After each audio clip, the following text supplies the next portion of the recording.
సొంతగడ్డపై T20 మ్యాచ్‌లో నరాలకు తిరిగే ఉత్కంఠ నడుమ ఆఖరి బంతికి ఒక్క పరుగు తేడాతో గెలిస్తే ఆ కిక్కే వేరు. సన్‌రైజర్స్ హైదరాబాద్ ఆటగాళ్లు, అభిమానుల గురువారం నాటి మ్యాచ్‌లో ఈ మధుర అనుభూతిని చవిచూశారు.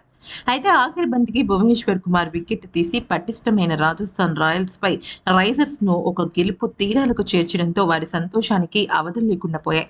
ఆటగాళ్లు ఆరెంజ్ ఆర్మీ పరిస్థితి ఇలా ఉంటే ఫ్రాంచైజీ సహ యజమాని కావ్య మారన్ అయితే ఆనందంతో ఉబ్బితబ్బిబ్బైపోయింది. హే! మేం గెలిచామన్నట్లుగా సంతోషాన్ని పట్టలేక గాల్లోకి ఎగురుతూ, దూకుతూ వైల్డ్ సెలబ్రేషన్స్ చేసుకుంది.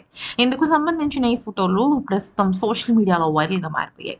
అయితే ఎప్పుడైనా సరే సన్‌రైజర్స్ హైదరాబాద్‌కి సంబంధించిన మ్యాచ్ జరుగుతోంది అంటే ఆ జట్టు సహ ఫ్రాంచైజీ ఓనర్ అయిన కావ్య మారన్ ఎక్స్‌ప్రెషన్స్ హైలైట్‌గా నిలుస్తాయి. ఇక భువి దగ్గరికి వచ్చి గట్టిగా తన సెలబ్రేషన్స్ చేసుకుంది. ఇక భువి కూడా గెలిచిన వెంటనే కావ్య మారన్ కేసి చూసి మేం గెలిచామన్నట్టుగా ఒక ఎక్స్‌ప్రెషన్ ఇచ్చాడు. ఇదంతా కూడా ప్రస్తుతం ట్రెండింగ్‌లో మారిపోయింది సోషల్ మీడియాలో.